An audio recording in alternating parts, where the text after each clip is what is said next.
Good evening friends. Parul Mishra की कहानियों के संग्रह में आज मैं एक डरावनी कहानी लेकर आई हूँ। इस दुनिया में बहुत से लोग भूत प्रेतों पर विश्वास करते हैं और कुछ लोग ऐसे भी हैं जिन्हें यह मात्र कल्पना लगती है। आप लोगों में से जिन्हें भूत प्रेत पर विश्वास है वे कमेंट करके मुझे बताएं। इस मुद्दे पर लोगों की राय सुनना मुझे बहुत अच्छा लगेगा। चलो दोस्तों, आज हम फिर से एक काल्पनिक हॉरर स्टोरी का लुत्फ उठाते हैं। यह कहानी हरियाणा के रोहतक जिले की है, जहां शुभम अपने परिवार के साथ रहता था। उसके परिवार में उसके पापा भागमल और मम्मी रेखा देवी रहते थे। उसके पिता का अपना एक छोटा सा बिजनेस था, जिसे उन्होंने शुभम की नौकरी लग जाने के बाद बंद कर दिया था।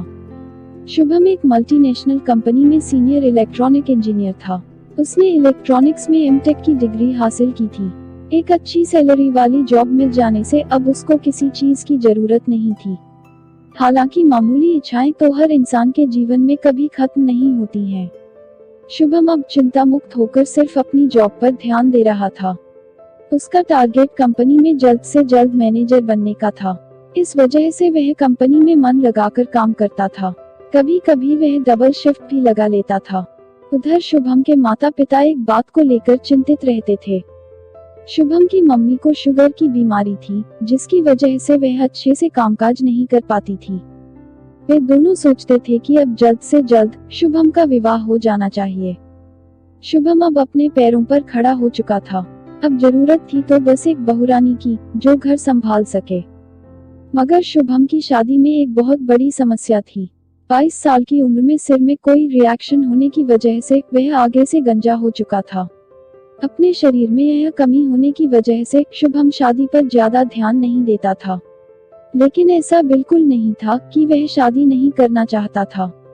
शादी करना हर इंसान की इच्छा होती है, लेकिन उसे डर था यदि वह शादी के लिए किसी लड़की से बात करता है तो वह उसे मना कर देगी। इस वजह से वह किसी लड़की के संपर्क में नहीं आया, और उसका सोचना एक हद तक ठीक भी था। उधर शुभम के माता पिता शुभम के गंजेपन को दोषी नहीं मानते थे। उन्हें लगता था कि शुभम की कुंडली में ही कोई दोष है। इस बारे में उन्होंने शुभम से कई बार जिक्र किया, लेकिन पढ़ा लिखा होने की वजह से शुभम ने कभी इस बात को नहीं माना। शुभम के माता पिता ने कई बार उसकी कुंडली पंडित को दिखाने के बारे में सोचा, लेकिन शुभम हर बार उनको मना कर देता था। इस बार शुभम के माता पिता ने उससे छुपकर पंडित जी से संपर्क किया। वह पंडित पूरे हरियाणा में बहुत प्रख्यात था। ऐसा कहा जाता था कि उस पंडित के पास हर समस्या का समाधान है। इस वजह से शुभम के माता पिता शुभम की कुंडली लेकर उसके पास गए। शुभम के माता पिता ने शुभम की जन्म पत्री पंडित के सामने रख दी। शुभम की जन्म पत्री देख पंडित बताता है कि शुभम की कुंडली में मांगलिक दोष है, अर्थात उसकी शादी जिससे भी होगी वह लड़की कुछ ही दिनों में मृत्यु को प्राप्त हो जाएगी। उसके बाद ही शुभम का मांगलिक दोष खत्म होगा। शुभम के माता पिता यह सुनकर घबरा जाते हैं। वे यह सब बातें शुभम को नहीं बता सकते थे, क्योंकि शुभम गुस्सा हो जाता। शुभम इन सब बातों पर विश्वास नहीं करता था, और वैसे भी अगर शुभम को यह बात बताई जाती तो वह किसी की भी जान मुश्किल में डालने से अच्छा शादी को ही मना कर देता। फिर भी शुभम के माता पिता ने शुभम की शादी करवाने का निश्चय किया, और वे एक लड़की की तलाश में जान पहचान के लोगों से संपर्क करने लगे। 2 महीने के बाद हरियाणा में झज्जर के एक गांव में उन्हें उम्मीद की किरण दिखाई दी। उस लड़की का नाम सोनम था। शुभम के माता पिता सोनम के साथ शादी करवाने के लिए तैयार हो गए। उनका मुख्य मकसद सिर्फ शुभम के मांगलिक दोष को मिटाना था। सोनम गांव में रहने वाली एक सीधी सादी लड़की थी। वह पढ़ाई में काफी तेज थी, लेकिन उसके साथ एक समस्या थी। उसे चर्म रोग की एक नाइलाज बीमारी थी, जिसकी वजह से उसकी शादी नहीं हो पा रही थी। उसके 2 छोटे भाई बहनों की शादी उससे पहले हो चुकी थी। देखने में वह काफी सुंदर थी। सोनम की शादी ना हो पाने की वजह से उसके माता पिता को भी वह बोझ लगने लगी थी। पिछले कई सालों में सोनम के बहुत रिश्ते आए, लेकिन चर्म रोग होने की वजह से सभी उल्टे पैर लौट जाते थे। सोनम के बारे में शुभम के माता पिता को किसी परिचित से पता चला था। शुभम के माता पिता जल्द ही सोनम के घर पहुंच गए। जब शुभम के माता पिता ने मांगलिक दोष की बात सोनम के पिताजी को बताई तो उन्होंने शादी करने से मना कर दिया। परंतु जब शुभम के पिता ने उन्हें 50,000 रुपये देने को कहा तो प्राची के माता पिता मान गए। आर्थिक रूप से तंग होने की वजह से उन्हें यह रिश्ता कबूल करना पड़ा।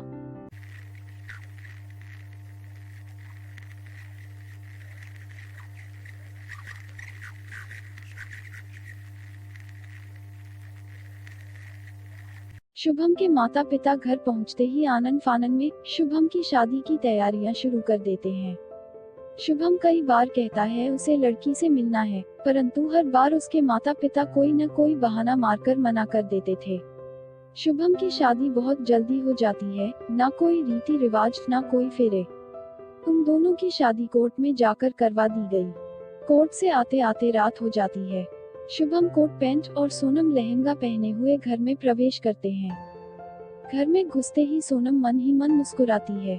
उनका घर काफी बड़ा था। यह 2 मंजिला मकान था जिसमें सारी सुख सुविधाएं थी। उस घर के ड्राइंग रूम में एक औरत की पेंटिंग थी जो मुस्कुरा रही थी। लाल जोड़े में लिपटी हुई वह औरत बहुत ही खूबसूरत लग रही थी। सोनम का ध्यान उस पेंटिंग पर अटक जाता है, लेकिन वह शुभम से इसके बारे में कुछ नहीं पूछती है। अब वे दोनों अपने बेडरूम में चले जाते हैं। जब वे दोनों बिस्तर में बैठ जाते हैं तो सोनम घूंघट उठा देती है। सोनम का चर्म रोग देखकर शुभम भौचक्का रह जाता है। उसे इस बारे में कोई अंदाजा नहीं था, लेकिन सोनम की खूबसूरती के आगे वो चर्म रोग भी फीका पड़ रहा था। पढ़ा लिखा होने की वजह से शुभम सोनम की इस कमी को स्वीकार कर लेता है। फिर दोनों एक दूसरे को बाहों में लेकर सपनों के संसार में खो जाते हैं। अगले दिन शुभम रोज की तरह काम के लिए निकल पड़ता है। बहू के आ जाने से शुभम के माता पिता की सारी चिंताएं दूर हो जाती हैं। उधर बहू भी घर का कामकाज संभालने लगती है। वक्त ऐसे ही धीरे धीरे बीतने लगता है। एक दिन की बात है, सोनम ड्राइंग रूम में सोफे पर बैठकर टीवी देख रही थी। अचानक से उसकी नजर उस औरत की पेंटिंग पर पड़ती है। वह औरत सोनम को निहार रही थी। यह देखकर सोनम को बड़ा आश्चर्य होता है। सोनम ने उस पेंटिंग को कई बार देखा था, लेकिन इतनी गौर से पेंटिंग की उस औरत को शायद पहली बार देखा। सोनम को कुछ शक हुआ, क्योंकि जितनी बार भी सोनम ने उस पेंटिंग को देखा था औरत की नजर कहीं और होती थी, लेकिन आज उस औरत की नजर सीधी उस पर थी। सोनम इस बात को नजरअंदाज कर देती है। एक रात जब शुभम और सोनम अपने कमरे में लेटे होते हैं तो कमरे के बाहर किसी के चलने की आवाज आती है। शुभम जब कमरे से बाहर जाकर देखता है तो वहाँ कोई नहीं था। रात के 11 बज चुके थे। उसके माता पिता भी खाना खाकर सो चुके थे। शुभम वापस कमरे में आ जाता है।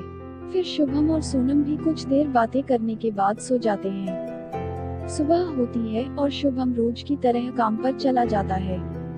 अब सोनम के दिमाग में वह पेंटिंग वाली औरत घर कर जाती है। वह दिन रात उसके बारे में सोचने लगती है। सोनम जब अक्सर घर का काम करती थी तो किसी के कदमों की आहट उसे सुनाई देती थी, लेकिन बहुत ढूंढने के बाद भी उसे कुछ समझ नहीं आता था। कुछ दिनों तक ऐसा होने की वजह से सोनम के मन में भय समा जाता है। वह यह बात शुभम से शेयर करती है, लेकिन शुभम मजाक में उस बात को टाल देता है। एक दिन ऐसे ही जब सोनम बाथरूम में कपड़े धो रही थी तो बाहर उसे किसी के कदमों की आहट आने लगी। वह झट से बाहर निकली तो एक परछाई को देखकर वह चिल्ला उठी। ड्राइंग रूम के एक कोने में किसी रहस्यमय औरत का काला साया खड़ा हुआ था। उसे देखकर सोनम धड़ाम से गिर पड़ी और बेहोश हो गई। जब उसे होश आया तो वह साया गायब हो चुका था। सोनम भागते हुए शुभम की मम्मी के कमरे में गई और उनसे चिपक कर रोने लगी। सोनम ने सारी बात उनको बताई, लेकिन शुभम की मम्मी को यकीन नहीं हुआ। वे लोग बरसों से उस मकान में रह रहे थे, लेकिन उन्होंने ऐसा कुछ महसूस नहीं किया था। रात में जब शुभम वापस घर आया तो सोनम ने उसे सारी बात बताई, लेकिन शुभम इसे अंधविश्वास कहकर सोनम का मजाक उड़ाने लगा। सोनम बहुत डरी हुई थी। अब तो उसे इस घर में रहने से डर लगने लगा। सोनम ने मन ही मन सोचा कि मैं 2-3 दिन में वापस अपने गांव चली जाऊंगी। कुछ दिन वहां रहूंगी तो शायद सब कुछ ठीक हो जाए। लेकिन उसका सोचना गलत था। बुरा वक्त आने वाला था। अगले दिन शुभम को कंपनी की तरफ से बेंगलोर भेज दिया गया। उस रात सोनम घर पर अकेली थी। शुभम के माता पिता अपने कमरे में सो चुके थे। रात के 12 बज गए थे। सोनम को डर के मारे नींद नहीं आ रही थी। आज अमावस की काली रात थी। तभी उसे अचानक कमरे के गेट पर किसी के खटखटाने की आवाज आई। सोनम की हिम्मत नहीं हो रही थी कि वह उठकर गेट खोल दे। वह चुपचाप बिस्तर में पड़ी रही। उसके कमरे के बाहर किसी के चलने की आवाजें आ रही थी। ऐसा लग रहा था कि कोई औरत चूड़ियां खनकाते हुए जा रही हो ना हो ये वही पेंटिंग वाली औरत है। ऐसा विचार सोनम के मन में आया। फिर कुछ देर के बाद वह आवाज आना बंद हो गई। सोनम को भी नींद आने लगी थी। कच्ची नींद में होते हुए सोनम को अपने कमरे के एक कोने में कोई औरत खड़ी हुई दिखाई दी। सोनम के दिल की धड़कन रुक गई। वह चिल्लाने की कोशिश कर रही थी लेकिन उसके मुंह से आवाज नहीं निकल पा रही थी। वह साया अब हवा में तैरते हुए सोनम की तरफ आने लगा। सोनम का पूरा शरीर जाम हो चुका था। वह बिस्तर से उठकर भागने की बहुत कोशिश कर रही थी लेकिन वह हिल ही नहीं पा रही थी। वह साया सोनम के ऊपर आकर बैठ गया। उस औरत का चेहरा बहुत डरावना था, मानो वह भूत हो। पूरे चेहरे पर भयानक लकीरें बनी हुई थी। उसने सोनम को दोनों हाथों से दबोच लिया था। सोनम हिल भी नहीं पा रही थी। सोनम उस औरत से खुद को छोड़ने की भीख मांगने लगी, लेकिन उस औरत का शिकंजा सोनम के गले पर कसता जा रहा था। उसका दम घुटने लगा था और वह बिलबिला रही थी। तभी वह साए वाली औरत बोली, तूने इस घर में आकर बहुत बड़ी गलती करी है। यह घर सिर्फ मेरा है और शुभम भी मेरा है। मैं तुझे जान से मार डालूंगी। सोनम बेबस थी और वह उस साए वाली औरत से अपनी जान की भीख मांगने लगी। उस साए वाली औरत ने सोनम को बताया कि पिछले जन्म में वह शुभम से बहुत प्यार करती थी, लेकिन उन दोनों का मिलन नहीं हो पाया था। एक बार जब वह शुभम के साथ नैनीताल घूमने गई थी तो पहाड़ी से गिरने की वजह से उसकी मौत हो गई। इसकी वजह से पिछले जन्म में उसका प्यार अधूरा रह गया था। मैं तब से ही शुभम के इंतजार में इस दुनिया में भटक रही हूँ। इतना कहकर वह औरत सोनम को मारने की कोशिश करने लगी। उसने सोनम को अपनी मजबूत बाहों में जकड़ रखा था और उसका गला घोट रही थी। सोनम छटपटाने लगी। उसे अपनी मृत्यु साक्षात दिखाई दे रही थी। वहाँ उसे बचाने वाला कोई नहीं था। कुछ ही पलों के अंदर उस साए वाली औरत ने सोनम को गला घोटकर मार डाला। शुभम की मांगलिक कुंडली प्रमाणित सिद्ध हो चुकी थी। सोनम की लाश बिस्तर में पड़ी हुई थी और पूरे कमरे में सन्नाटा छा चुका था। जब सुबह शुभम की मम्मी बहू के कमरे में आई तो उसकी लाश देखकर वह जोर से चिल्लाने लगी। शुभम के पापा दौड़े दौड़े कमरे में आए और कमरे का वह नजारा देखकर दंग रह गए। पंडित जी के वचन सिद्ध हो चुके थे। शुभम के पापा ने शुभम को फोन करके सारी बात बताई। शुभम फौरन बेंगलोर से फ्लाइट पकड़कर हरियाणा आ गया। घर आकर जब उसने सोनम को मृत अवस्था में पाया तो उसका रो रोकर बुरा हाल हो गया। ड्राइंग रूम में पेंटिंग वाली वह औरत शांत अवस्था में सब कुछ देख रही थी।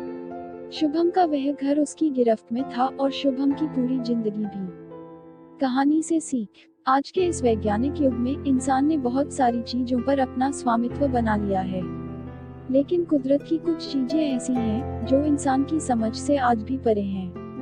यह कहानी काल्पनिक है। इसका किसी भी जीवित या निर्जीव वस्तु से कोई संबंध नहीं है। इसका उद्देश्य अंधविश्वास फैलाना नहीं है। यह केवल मनोरंजन के उद्देश्य से बनाई गई है।